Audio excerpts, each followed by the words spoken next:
সকাল সকাল ঘুম থেকে উঠে দুপুর পর্যন্ত কি কি কাজ করব না করব সেটা আপনাদের সাথে শেয়ার করব। আসসালামু আলাইকুম এভরিওয়ান, সবাই কেমন আছেন? আশা করছি আল্লাহর রহমতে সবাই ভালো আছেন। স্বাগতম জানাচ্ছি নতুন একটা ব্লগ ভিডিওতে। আসলে আমাদের গৃহিণীদের অনেক কাজ থাকে সকালবেলা প্রথমে উঠে ফজর নামাজ পড়তে হয়। ফজর নামাজটা পড়ে তারপরে সকাল সকাল ঘুম থেকে উঠেই প্রথম কাজ বিছানা গোছানো, সুন্দর করে চাদর টেনে বালিশ সাজিয়ে ঘরটাকে একদম ফ্রেশ করে নিলাম। ঘরটাকে ফ্রেশ করে নিলে মনটা ভালো হয়ে যায়। এরপরে দেখেন এই যে বারান্দার ভিউটা সকালবেলা খুবই ভালো লাগে, আর খুব রৌদ্র উঠেছে। কিছু গাছ নতুন করে গাছ লাগানো হয়েছে, আর এই গাছগুলো দেখেন কত সুন্দর লাগতেছে। ড্রয়িং ডাইনিং একসাথে, তো সামনের রুমটা কিছুটা গুছিয়ে নিলাম, আর ডাইনিং টেবিলটা একটু এলোমেলো আছে, ওটা নাস্তা করার পরে গুছিয়ে নেব। এরপরে রান্নাঘরে চলে আসলাম, আর আগের থেকে আমার রুটি ফ্রোজেন করা আছে, রুটি পরোটা ফ্রোজেন করে রেখেছি, ওটা ফ্রিজ থেকে আগে বের করে রেখেছি। এখন আমি আমার জন্য দুটা রুটি ছেঁকে নেব, আর আমার ছেলের জন্য দুটা পরোটা ভাজবো, যেহেতু আমরা মা ছেলে দুইজন।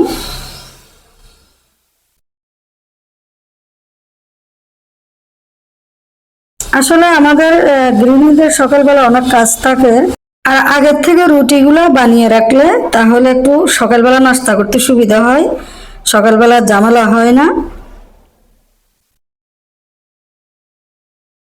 তো রুটি আর পরোটা ভেজে নেওয়া হয়ে গেছে, সাথে একটু চা বানিয়ে নিয়েছি, আর রুটির সাথে চা খেতে আমি খুব ভালোবাসি। এরপরে নাস্তার পর একটু বাজারের দিকে চলে আসলাম। সকালে তাজা মাছ আর শাকসবজি কিনলাম। পাবদা মাছ দেখে তো লোভ সামলাতে পারি না, সবই একেবারে বরফ ছাড়া, একেবারে তাজা ফ্রেশ মাছ। তো মাছ কেনাকাটা করলাম, তারপর হচ্ছে এখানে একেবারে টাটকা সবজি তরকারি। আর সবজিটা আমার ছেলে তেমন একটা খায় না, তারপরেও আমি সবজি ছাড়া খেতে পারি না, তো সবজি কেনাকাটা করলাম। সবকিছু একেবারে ফ্রেশ। আর মাছগুলি আমি তেলাপিয়া মাছ আর হচ্ছে কই মাছগুলা বাজার থেকে কেটে নিয়ে আসছি, আর পাবদা মাছটা আমি বাসায় এসে কাটবো। আর এখানে একেবারে ফ্রেশ শাক নিয়ে আসলাম, মালঞ্চ শাক আর হলো কলমি শাক, লাল শাক, একেবারে ফ্রেশ শাকগুলা। এই শাকগুলো আমি ভাজি করব। তো শাকটা আগে আমি ধুয়ে পরিষ্কার করে তারপর কুচি কুচি করে নেব। আর এখানে পটল আলু কেটে নিয়েছি, পাবদা মাছ দিয়ে মাছের ঝোল করব। আর এই পাবদা মাছটা একেবারে নরম আর খেতে খুব মজার হয়। সবকিছু রেডি করে নিয়েছি, এখন চুলায় একটা কড়াই বসিয়ে দিয়েছি। এরপর তেলটা গরম হয়েছে, হলুদ মরিচ লবণ মেখে মাছটাকে আমি লাল লাল করে এপাশ ওপাশ ভালোভাবে ভাজি করে নেব।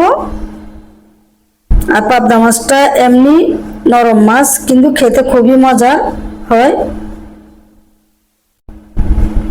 তো মাছটাকে এপাশ ওপাশ লাল লাল করে ভেজে নেব আমি।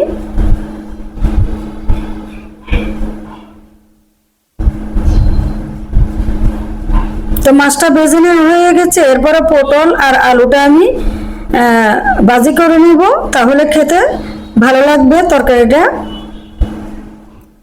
পটল আর আলুটা আমি লাল লাল করে ভেজে নেব।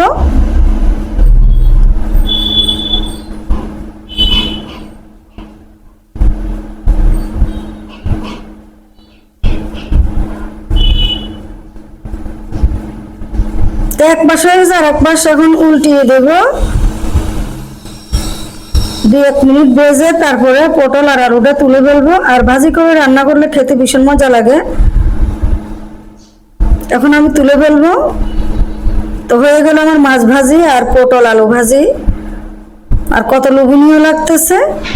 এখন আমি ওই প্যানে আরো কিছু পরিমাণ তেল দিয়েছি, কাঁচামরিচ পেঁয়াজ কুচি রসুন কুচির পরিমাণটা বেশি দিয়েছি। এখন আমি শাকটা ভাজি করে নেব। আর এই শাক ভাজিতে রসুনের পরিমাণটা একটু বেশি দিতে হবে, একেবারে আমি বাদামি কালার করে ভেজে নেব। রসুন পেঁয়াজ একেবারে বাদামি কালার করে লাল লাল করে ভেজে নেব, তাহলে শাকটা খেতে ভীষণ মজার হবে। আর এই শাকটা আমার খুবই প্রিয়, খুবই ভালো লাগে। এই যে শাকটা কুচি করে নিয়েছি, তাহলে শাকটা ভাজি করে নিতে সুবিধা হবে।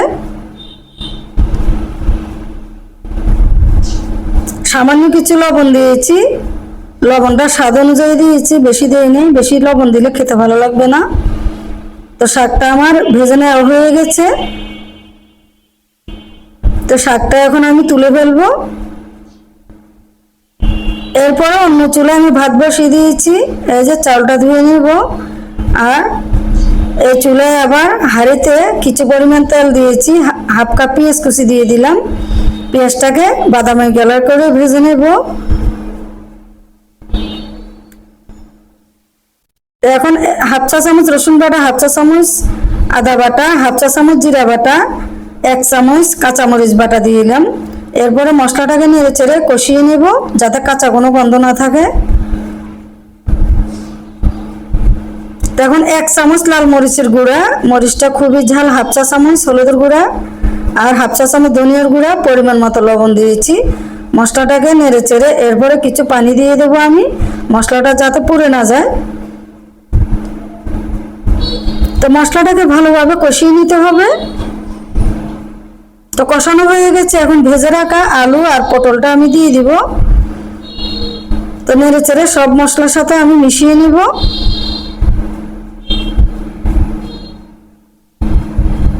তো ভালো করে কষিয়ে নিতে হবে। এরপরে আমি 1 মিনিটের জন্য ঢেকে দিয়ে রান্না করে নেব। তো কষানো হয়ে গেছে, নেড়ে চেড়ে আমি আরো কিছুক্ষণ কষিয়ে নেব। এরপরে পরিমাণ মতো 1 মগের মতো পানি দিয়েছি। যেহেতু এটা মাছের ঝোল হবে, আমি 1 মিনিটের জন্য ঢেকে দিলাম। এতে বলক এসে গেছে। এখন আমি ভেজে রাখা মাছের পিসগুলো আমি দিয়ে দেব। আর এই পাবদা মাছটা আমার খুবই প্রিয় একটা মাছ, খুবই ভালো লাগে আমার কাছে।